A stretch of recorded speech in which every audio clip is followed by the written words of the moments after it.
Aibowan and welcome to the Lankan Talk Show. It's good to be back in the studio. What an year it has been, and 2024 is almost about to finish. Can you believe it? So much has changed in 2024. Recently, we had the Sri Lankan election, and what a turn of events that it was. Who knew, huh? But, I hope it's all for the betterment. And everybody's eyes are now on the US election, which is happening in November. Who do you think it's going to be? Who do you think it's going to be? In November, the world is awaiting. I know who I am, hoping to come, but let's not jump into conclusions, shall we? But in between November and now, there's another election that people in Australia are heavily talking about. It is the local council elections in Melbourne. So from all the 79 councils in Victoria, I reached out to one person to talk about the council elections, and she's representing Casey Council from Kowan Ward. We would like to welcome her to our program. She's none other than Kasuni Mendis. Kasuni, Aibowan. Aibowan. And welcome to Lankan Talk Show. Thank you for having me. How are you?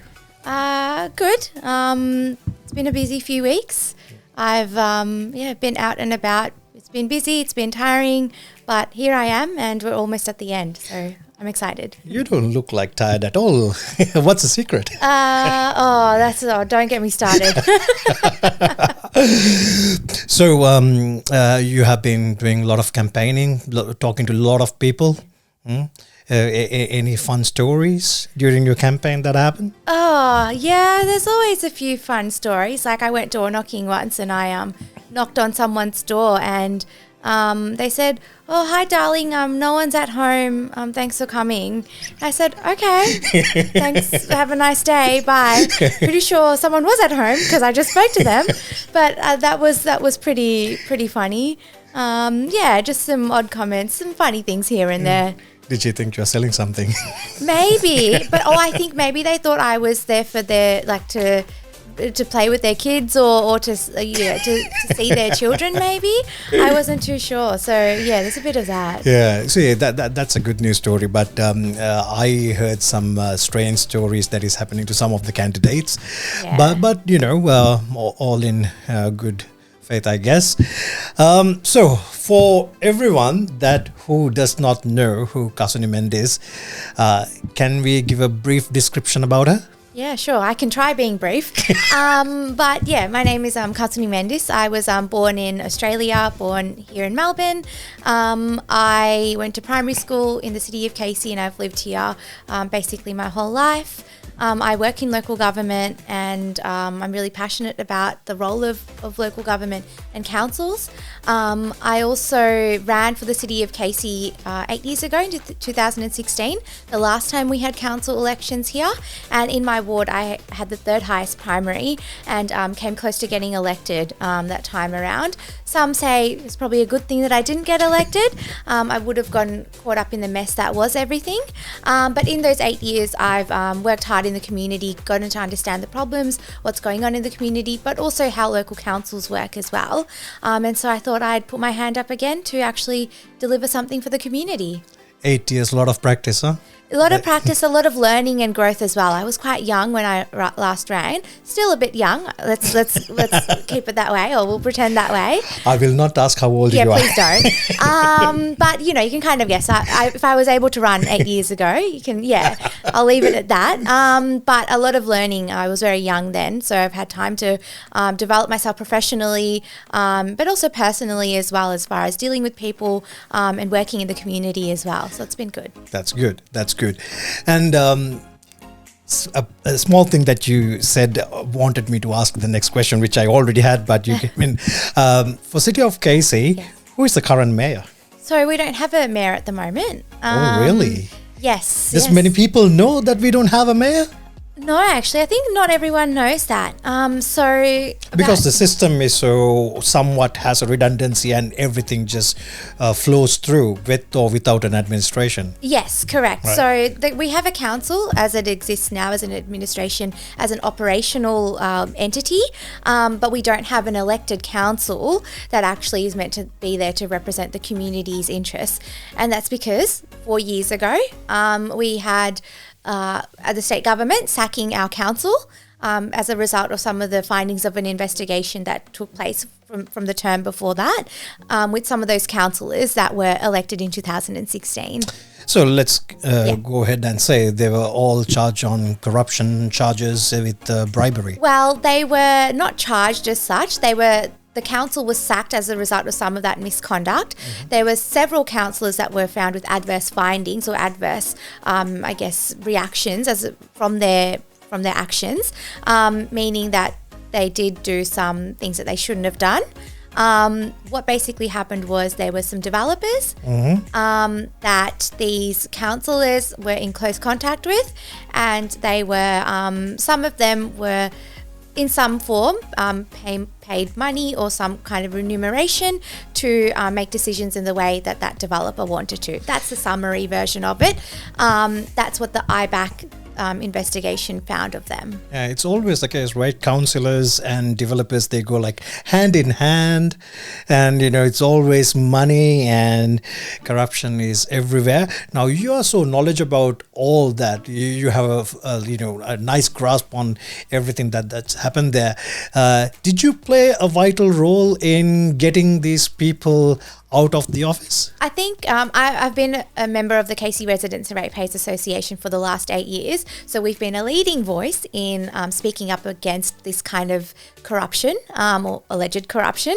But so as a member of that organisation in 2020, we were very heavy in calling for council to be sacked because of that investigation and the findings of that investigation. So I was a member of that and probably was a secretary at that time, although I can't remember because it's been 8 years that I've been involved in that organisation. And now you are the... Yeah, correct. Now I'm the president of the organisation. So it's been a long 8 years of, trying to hold the council accountable, trying to hold our elected officials accountable for their actions as well. So you were not afraid to go against this huge, whales that they call themselves as, mayors, deputy mayors, the CEOs. Yeah, well, I will say, they already didn't like me to begin with, because one of the reasons why I ran in 2016 was because I was pretty vocal about what I didn't like and what I was seeing in that council there. So they already didn't like me to begin with, a lot of them. So I had nothing really to lose as far as being a part of an organisation that's actively calling them out, because we've got to call out what's right and what's best for the community. And at that stage, what was going on then with that corruption and all those actions that they had with the developers, it was not okay and it was not acceptable for our community. That's great. So I don't think many people know that you and some of the, I know one or two candidates were the ones who were behind that to make sure that they get booted out and bring these alleged charges to life and try to do something about it. Yeah, I think there was, to be fair, there was quite a lot of people that were, behind that backing as well. And ultimately, the state government made that decision based on the findings of that investigation from the IBAC investigation, which is, an official government authority that was investigating these councillors for these alleged charges and alleged actions. So the state government, after a lot of, advocating and the fact that there was, indisputable kind of evidence, made the decision to sack the council in 2020. So, Kasuni, why do you think these people get corrupt when they hold a position of power? So, I'm saying this because in Sri Lanka, right, we know politicians are corrupt, but when you come to a country like Australia or so-called the first world countries, people think, oh, there's a nice system in place, there's no corruption, everything is transparent, blah, blah, blah, blah, blah. And these people rob us during daylight, they are just brazenly doing everything. Why do you think people like these people get corrupt when they hold a position of power? That's a really good question. I think it's maybe that idea of what you said is a position of power, right? So it's about that power and that ego and that, that's kind of the attachment to the power potentially that makes them do that. Not only that, I think a lot of these people, sometimes they've been elected for a long time. And so because of that, they become a bit complacent and really, they settle into that role and they become comfortable. And so maybe it's easy to kind of do things that, or fall into things that you kind of can make different judgments on by just the sake of familiarity and kind of complacency. I think inherently people are also out for their self-interest in some way, shape or form. Maybe, all these things kind of play a part in that, into making sure that, into people being attached to power and greed and ego and their self-interest. And how would you be any different when you all about? Yeah, that's a really good question. I think, like I said, I think everyone, they say no altruistic act is, really altruistic. It's about what you get out of it, even if it's altruistic. I think that's true in a way. And I think for me, I think community is really important to me, and that's why I'm doing this. I think what I can deliver for the community is ultimately why I'm doing this. I don't really feel like I get a lot out of it, as far as it's a lot of time and effort and mental energy and space, and I'm getting grey hairs and it's a lot. But I think I'm someone that is very community minded, and my parents and I, we kind of grew up doing a lot of volunteer work and really just doing work in the community. And so for me, it's not in my nature to be power or kind of like self-interest driven, if that makes sense. What you're pretty much saying is you're a typical Sri Lankan traditional family-oriented daughter, where the parents would always keep you in check no matter how old you are, and say, hey, you better not do anything that I won't be able to walk on the streets, because that's how the parents are. Yeah, a little bit. I don't know if we're traditional in that sense, because my parents are very supportive of me doing this work. And so they're very supportive, and they're very... they keep you in check, right? No, I think it's the other way around. Keep them in check. I think we all do. Yeah, they're very supportive. So it's been good. But I always say to my friends as well, I say, I'm doing this, and if I get elected, like, don't let me become that person that does let the power and the greed, and the ego get to their head. And I say that to them, and they say, don't worry, Kasuni, like you'll never be that anyway. Like, I think it's just not in my nature to be like that. Like, I think I'm more, to be honest, like I'm more reserved than anything else. Even though I can talk, but I don't like putting myself out there and being like the star of the show necessarily always. This everything is going to be on the internet. Yeah, people will find it. Yeah. Eventually, if you are, not delivering what you promise. Yeah. I think you'll be all right. Yeah, I think so. But I think I'm also, I want people to hold me accountable as well. And I'm okay to say what I need to say, and for it to be, forever on the internet, because I think people need to be held accountable. Yeah. And I'm happy to be one of those people as well, to be held accountable. Yeah. You said you have friends that, you talk and, they also kind of keep you in check and say, we will come back to you. Do you by any chance have any developer friends? No, definitely not. That's anyone wanting to become a developer after you get elected? Oh, everyone wants to become a developer, let's be honest. But I think the key there is that, we can have our own interests and our own, things that we're interested in, but we have to be transparent and accountable. That's the point. Yeah. That's what we've been missing potentially here. But that's what went wrong. But we do have policies in Australia called conflict of interest. Yeah, exactly. You have to declare. Yeah. And I always wanted to ask, you currently work for a local government. Yes. But it is not City of Casey. No. And you are running to become a councillor in City of Casey. Yes. How come that's not conflict of interest? That's a good question. I think it's because there's completely different kind of workspaces, even in a way. Like, I work in a city I work for a council on the other side of the city. I think when you're an elected councillor, you're there to represent your community's best interests and make judgments and make decisions based on what's best for your community.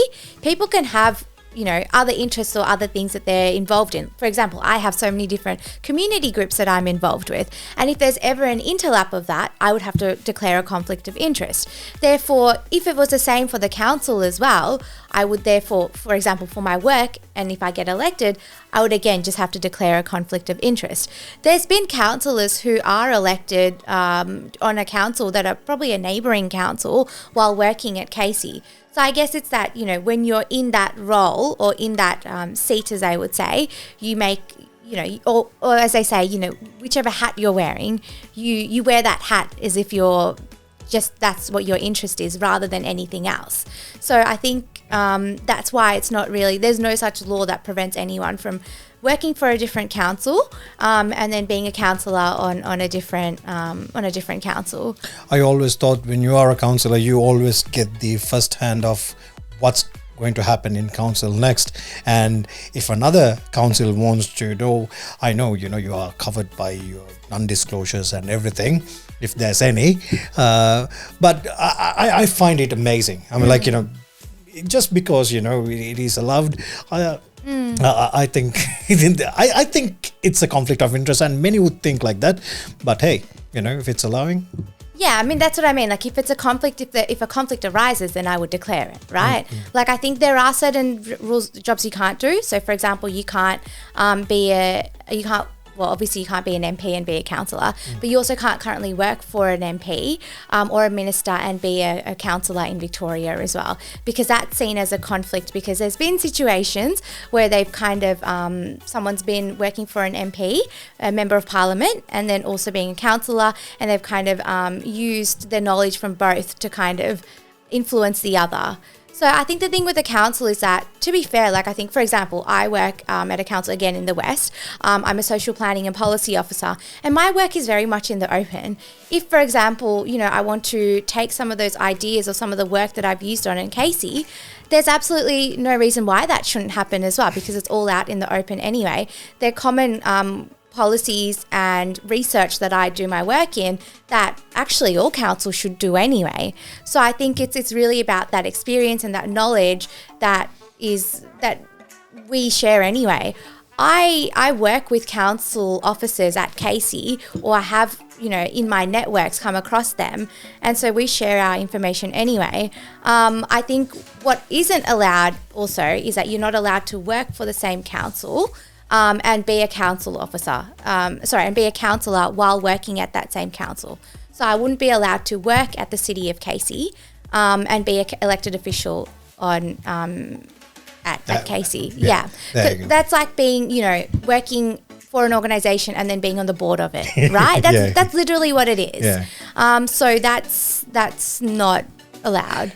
Well, shows that you know ins and outs of all the council works. Yeah. You're knowledgeable. That's good.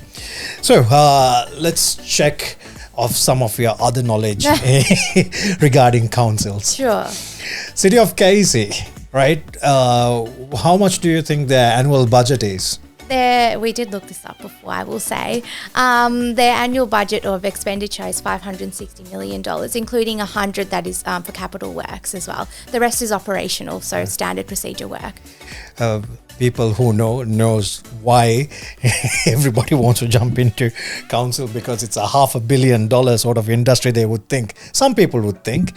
Yes. Yeah. Well, I will say it is that much a Casey, because obviously we are a massive municipality. We have over 300,000 people living here, and at the moment over 100,000 houses is what we have in Casey at the moment. So with those rates and other kind of rates revenues that they might have, obviously it's going to be a big budget council. We are one of the biggest councils as far as our population and our size. Right. And in Melbourne, who do you think has the highest budget council? I would make an assumption and think that would be the City of Melbourne, obviously because they have a lot of business interests as well. It's obviously the capital of Victoria. It's given. Yeah. It's given. It's quite obvious. But you would be amazed how some of the people who think they know how council works think City of Casey holds the highest annual revenue or the budget, or I don't know what they're thinking of, but they blatantly say it's City of Casey. I guess they don't know anything about Melbourne. Now, tell us, in 2024, how many councillors will be elected? 12. Right. How it's different from last election? So in 2016, we had 11 councillors across, I think it was 5 or 6 wards. They changed the structure of the city of Casey this year. They did a review of the boundaries, of the electoral boundaries, and did a ward restructure. So before we had 5 wards with 2 councillors and 1 ward with just 1. And with this review, actually, as a result of the changes to the Local Government Act in Victoria, every single council or most councils will have single member wards. So therefore, all of our wards now in Casey are single member wards, meaning only one person will get elected per ward. And the review also made a change in that they added an extra councillor for us. So now we therefore have 12 councillors, which is also the maximum that any councillor can have in Victoria. But we have 12 because obviously we are so big, as I mentioned. So the Victorian Electoral Commission, the panel that did that review, determined that because of our size, it was probably better and easier for a councillor to represent everyone by having as many councillors as possible, basically. Right. So saying that, how would one become the councillor, the person who gets the highest votes, I guess? Not necessarily. So we have a preferential system here in Australia. Right. So council, like you would for the state and federal elections, council elections are preferential system as well, which means that you get your ballot paper and that's where you number every single box based on your preference for who you'd like to get elected. So obviously I'd like people to put number 1 next to my name and then number all the boxes in my ward for everyone else running in my ward based on their preference. So what happens when they count the ballot is that they'll sort out each pile, each ballot into piles of who people have put as their number 1 preference. And then what happens next is that they will also then, they'll get the person who has the least amount of votes, least amount of first preference votes or primary votes, and they'll get eliminated from the race. But their ballots, the VEC will look at who those people who filled out those ballots put as number 2 and then distribute them across to the remaining candidates until one person or one candidate gets more than 50% of the vote, including those preferences. Right. So it's very rare that someone will ever, any candidate will ever get more than 50% of the vote from their first preference, from like the number 1s. So that's why they do the preferential system by then distributing out the preferences until someone does actually get more than 50% of the vote, including those preferences. So people will vote 1 for Kasuni. Yes. And the same time, people who are not voting for Kasuni, yes, they need to vote 2 for Kasuni. Yes, correct. A 2 or a 3 would be lovely, if not a 1. So if anybody doesn't feel like 1, there's always 2, but always give preference to 1. Yes, yes. Of course. Now, all this effort and everything, Kasuni, very, very, it's a question that, normally they say, do not ask from a man. I'm very traditional in that way. Okay. Right? I didn't ask your age. Yeah. Right? But out of curiosity, how much does a councillor get paid? It's a good question. It's about $30,000 to $40,000 per year, so it's part-time. Right. I think it's about 37 at the moment. It'll probably change with inflation potentially. I think it does. So it's a part-time role and it's an allowance. So it's not necessarily a wage, it just gets added on. So you have to have a full-time job and then become a counsellor? Well, most people do, or at least a part-time job while doing this part-time as well. Because obviously, for $30,000 to $40,000 per year, it's not, it's not enough to live on. And they say it's about Look, there's no obviously hour limit of, there's no real, you work from this time to this time. It's really ad hoc as required, but generally they say it's about 2 to 3 days per week is kind of what ends up being the amount of workload that you have as an elected councillor. But again, that's as it's as much as you can or want to put in. Some probably don't do a lot after they get elected and probably don't put in that time of work. There's some really good councillors that probably do more than that and do more work than they can really take on. So who really runs the council if the councillors are part-time? That's a good question. So there's the administration side, as in like the operations side. So the CEO. Right. The CEO obviously is responsible for all the staff on council. So they are really the people who manage the day-to-day operations of the council, while the council itself as an elected body make the decisions at an overarching kind of higher level. Right.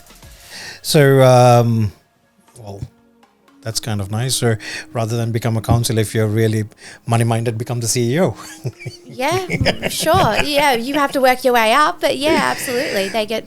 But I think people are drawn to power more than money, right? Oh, it depends, I guess. Some people... And that's not to say the CEO or the directors even at a council don't have power either, because they do. Because they run that day-to-day operations and they make decisions on a day-to-day basis. So there's a bit of, decision making there as well, but overarching policy strategies, that kind of decision making falls to council. All right. So, like as plainly as possible, what's the role of all these 12 councillors?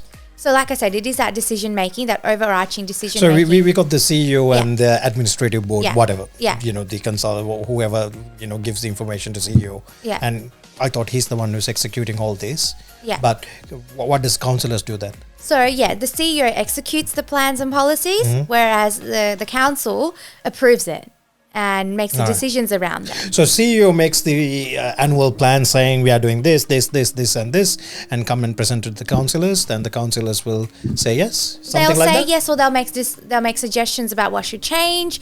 The role of the council is to be that decision-making body that represents the community's best interests and represents the community as far as what council does. So it is about providing that community lens on decision-making at that kind of high-level strategy, policies, procedures, even where money gets spent at that level. Then it's up for the operations side, the administration itself, to execute and deliver what those decisions are. Okay, that kind of makes sense.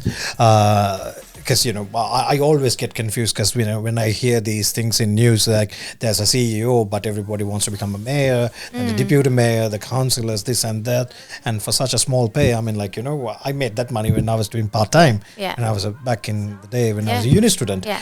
And do you know how many candidates with a business background trying to become a councillor?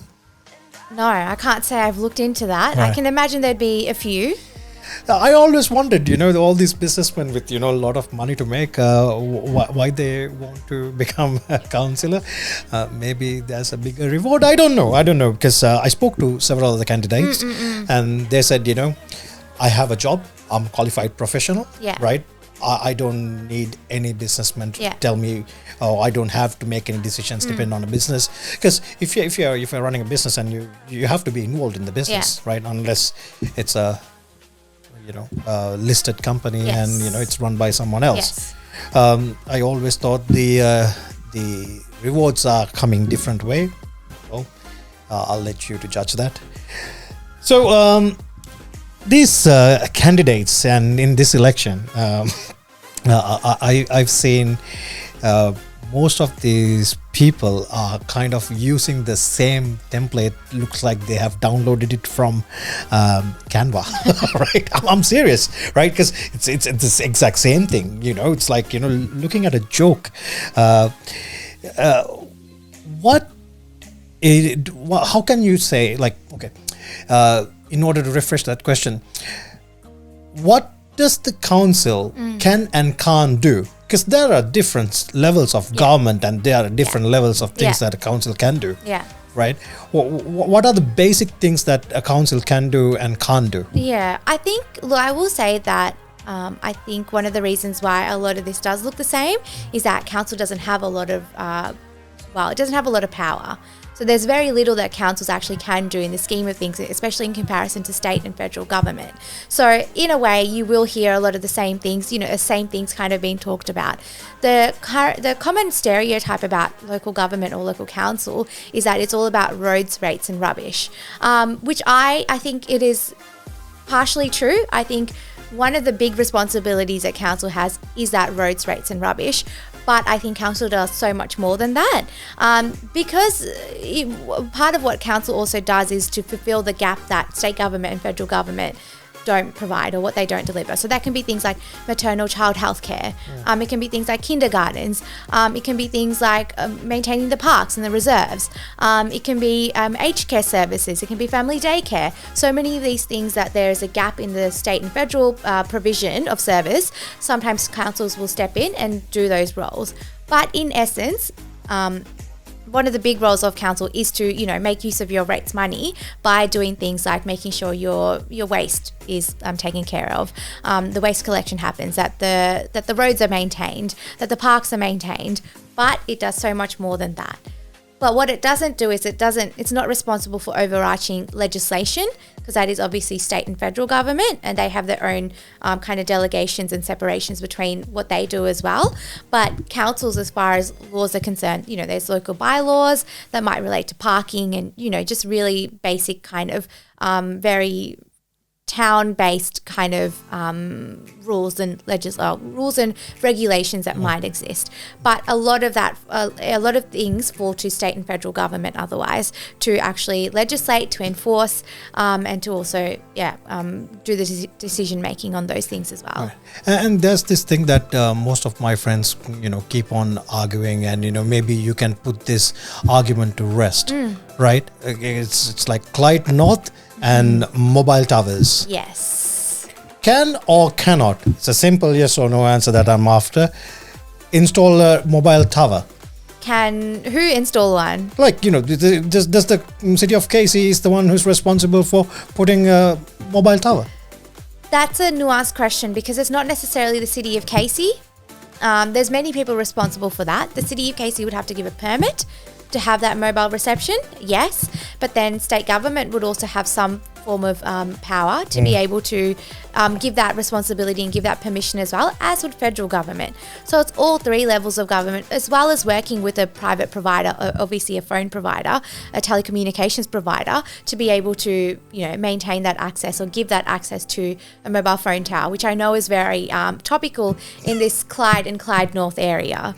It's crazy, like it's just like we made so much fun of these third world country politicians that how they're begging for votes and I promise you this, I promise you that, and never in my life I thought that I would see the same thing happening in Australia.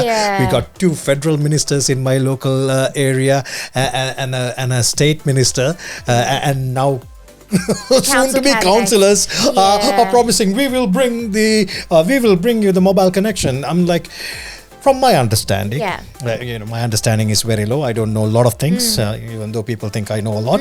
I think city of Casey can only provide the land. Yes, correct. That is the only part of city of Casey. That's it. Yeah. The rest is between state government, the mobile provider, and the federal government. How they do it. But these people are advertising it blatantly and say, "Hey, vote for me. I will get you the reception." Yeah, I think, look, every candidate, I'm sure that every candidate wants to achieve that and will work to achieve that. And, I hope they would, strongly advocate to, the necessary authorities or companies to achieve that. But whether they can actually deliver that or say they can deliver that, I'm not. It's a different story. Yeah, exactly, yeah. So, this point is just to show how important it is to understand how governments work. Yes. Your local government, your state government, and the federal government, how important it is to, how the well-oiled machine is running.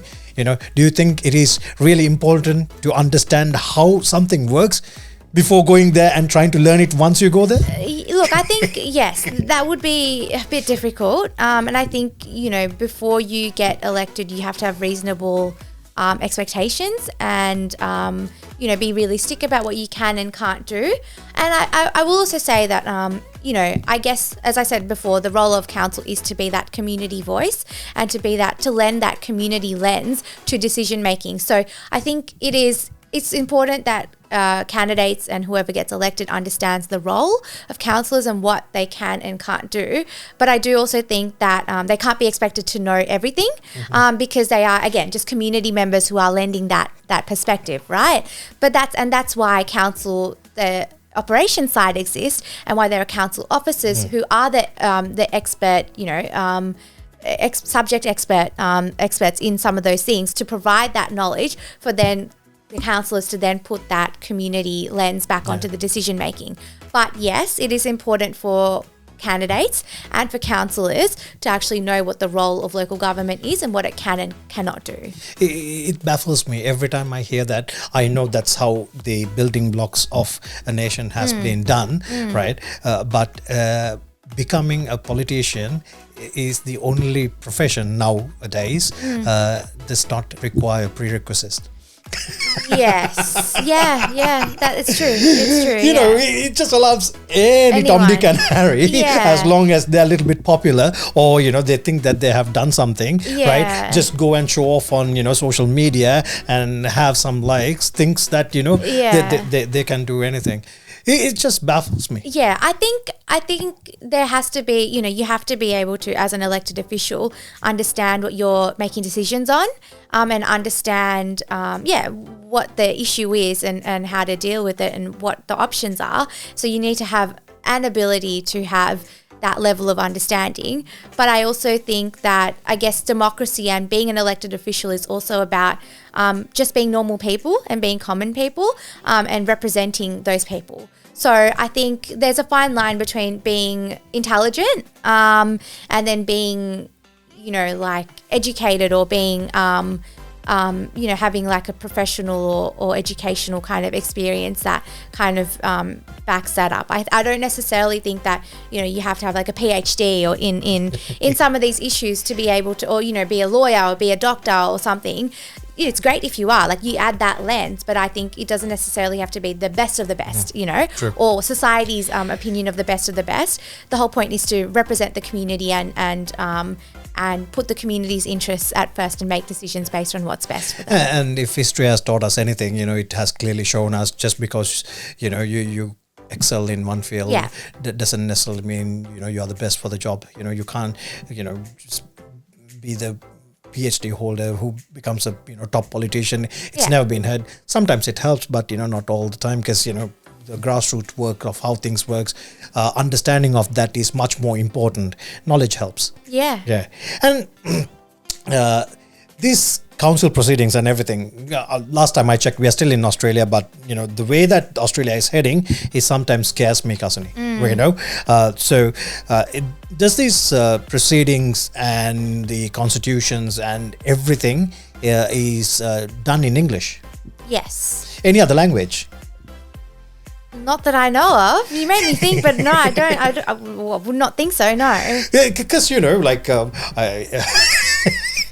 Australia is an English country, but now you see more and more every single thing has in different languages. It's almost like people who are coming here don't care about English. You know, we will cater you. You don't need to change for us. Yeah. Because, you know, the whole country, like, the damn constitution is in English. And English must be the main language that everything should, you know, held and, you know, talked and discussed and put it in writing. So do you think speaking, reading and understanding English is important for people who are running for the council? Yes, I think for people running in council it would be important because that is the language in which everything is. Yeah, you say that is important, so it doesn't matter state or federal? No, it's important for every level of government. I think you know, language is a way of communication. It's a form of communication, and obviously, if that is the main language of the country, but also the language that a lot of documents, as far as official documents and documents relating to being a decision maker, is written, then obviously it'd be very important. But I think in other situations, I think, you know, as I said, language is just a form of communication, and therefore, if some, you know, for everyday people who English might not be their first language, I understand why it might be more easier for them to have, you know, other kind of broader documents or other kind of broader communication in a different language. But obviously, yes, in government, English is very necessary and a requirement. Yes. You know, as one thing that I like about in US is, you know, in order to run for an election, you need to be a US born citizen. In Australia, if you are a citizen, doesn't matter you're born here or not, you know, you can run for elections. Just because any citizen can run as a candidate, do you think it is important people really understand at least how a system works? I mean, forget about the council, forget about the state, forget about federal. Yeah. The old saying, when you are in Rome, Yeah. right, you're Roman. When in Rome. Right? Yeah. So at least how Australia works, do you think it is important? Right? I've been here 20 years, Yeah. nearly 20 years, right? Yeah. And I still don't know some of the things works. Yeah. Yeah, I think, look, I will say there are probably people who are born here that don't understand how things work here and don't understand, government or the systems of government, or a lot of things about Australia. And I guess that's fine as well. I think that the key is that you have to have that level of understanding of what the country is, how things work here, and the kind of values that are kind of underpinning how the country works and what we do here and how the decisions are made as well. So I think it's that level of understanding that's really necessary and required, that you'd be at a significant disadvantage if you didn't have that level of understanding, and you'd be struggling to make kind of decisions that would actually benefit the community if you didn't have that understanding. That's the word I was looking, benefit to the community. Yeah. After all, right, when you guys get elected, your decisions are based on our money. Yeah. Right? And we want the best return for our money. Yes. At the moment, we are not getting any. Yes. Right? So what mechanisms would you put in place to ensure transparency, accountability of council operations, and really, is there any chance in hell that we can get rates lowered? I'll answer that one first. I think as far as getting rates lower, the real answer to that is no. That's the truth of the matter. Yes. The city of Casey does have one of the highest rates, broadly speaking, across Victoria. But whether we can actually lower that, no. What currently happens is that our rates increase based on CPI, the level of inflation, and that's what it's currently always increasing as. A council can apply to increase the rates by an amount higher than CPI, but they have to make an application and get an exemption from the state government to be able to do that. There was a 1 year after 2016 in the last council term where the council did ask to do that, did actually apply to increase the rates higher than the inflation amount. What I would say is that I personally would not support any such kind of movement around increasing the rates more than that level of CPI or inflation. Obviously, as I said, we've got one of the highest rates in the country as well. Sorry, in Victoria. Clarify that. We've got one of the highest rates in Victoria. Sydney, hello. Yeah. New Zealand. Not in Australia. Not in Australia. The highest rates in the world, sure. I'll make claims. But yeah, I think, but decreasing rates and making it less is I wouldn't see a situation in which that would really happen or be practical or feasible. Obviously, that would mean that we'd have a decreased revenue base as well, right? So, and that would mean we'd have less expenditure to be able to actually do things for the community. So we have to be practical in what we can actually do.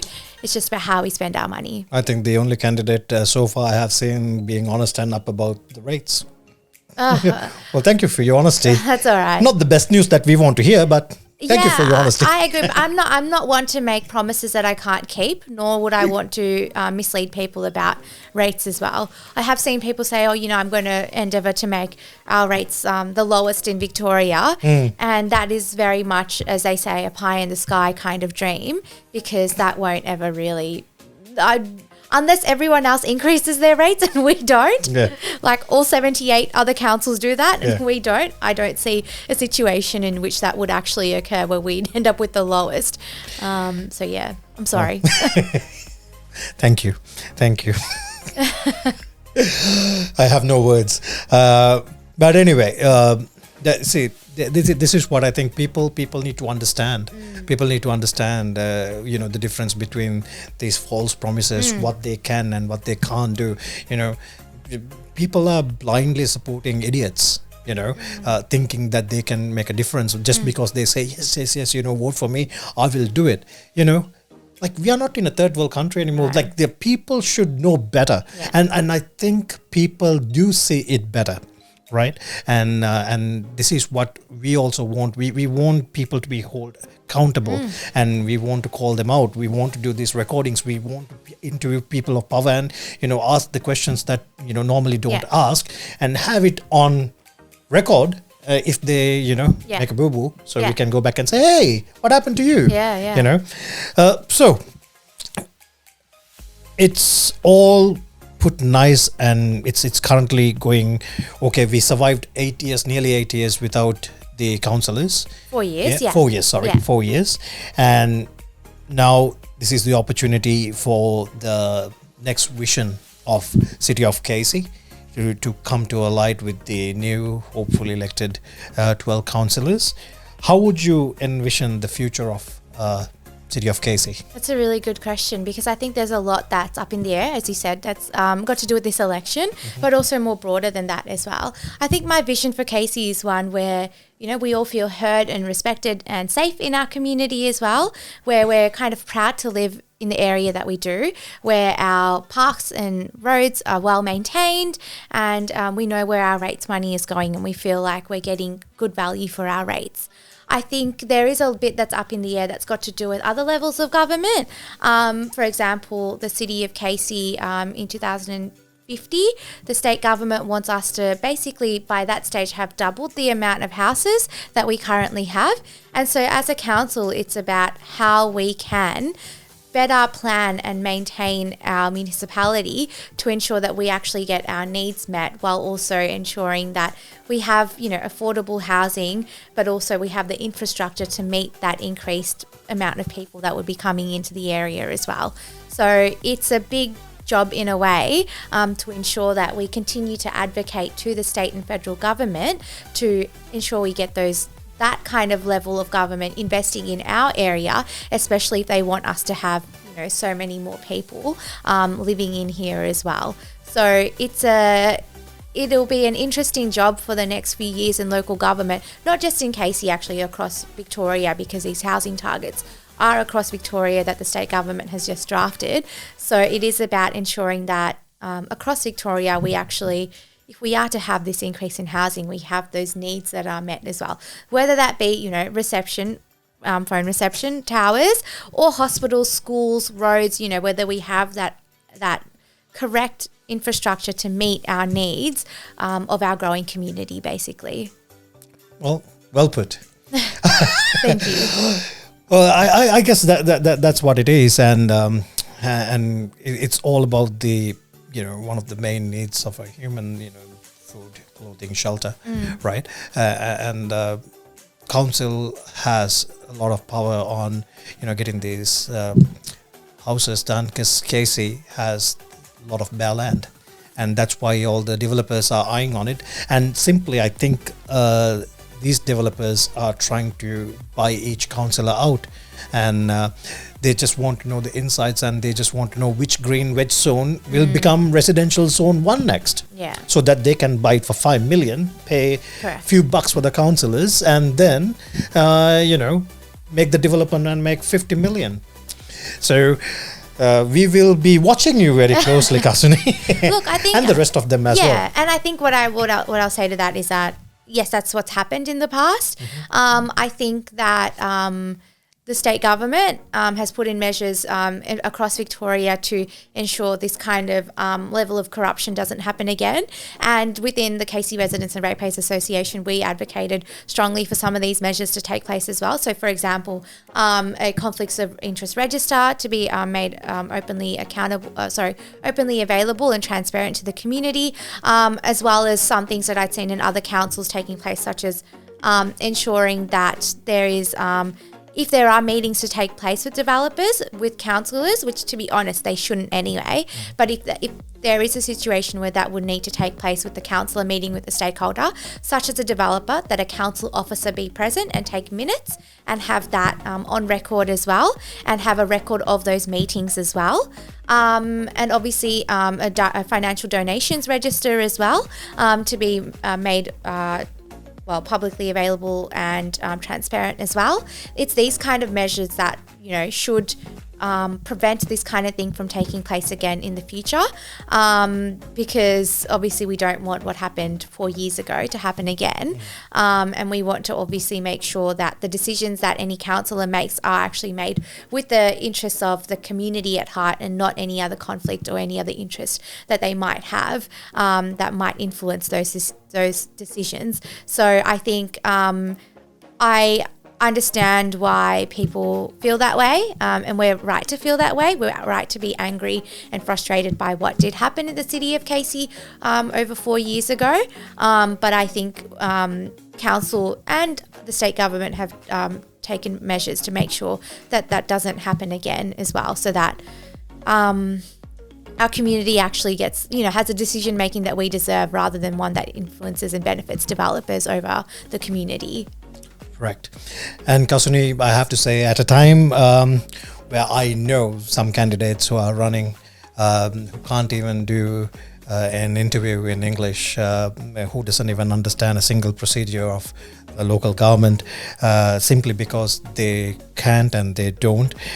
You qualify and you beat most of them, by miles and miles and miles. And I think it's a shame that living in Australia, and you want to become a person who holds a position of power, you need to understand how things work, at least have a knowledge of reading and speaking, because the speaking is part of the councillors. You need to speak to each other, you need to have a voice, you have to tell this is right, this is wrong, and the only language that you can do it is in English. And I see some of these people and I question myself, and I hope Australia and people in Casey will see right through it and make sure these people will not get elected simply because we don't want a future with people who doesn't know what they're doing.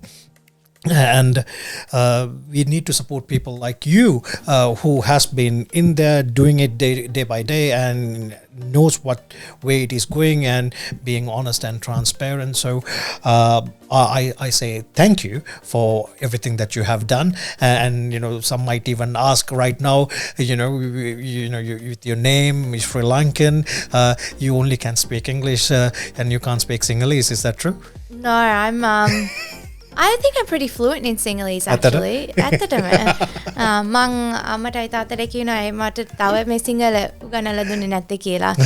ඒගොල්ලන් කියනවා ඇති කියලා. දන්න ටික ඇති කියලා. See, amazing, right?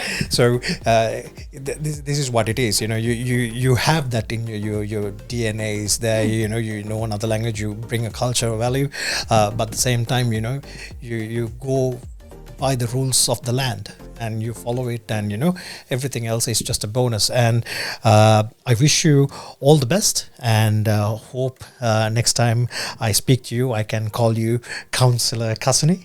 Thank you. Yeah. And so everybody out there, make sure vote 1 for Kasuni, and if you think vote 2. Thank you very much for being here. It's been wonderful. Ayubowan. Ayubowan.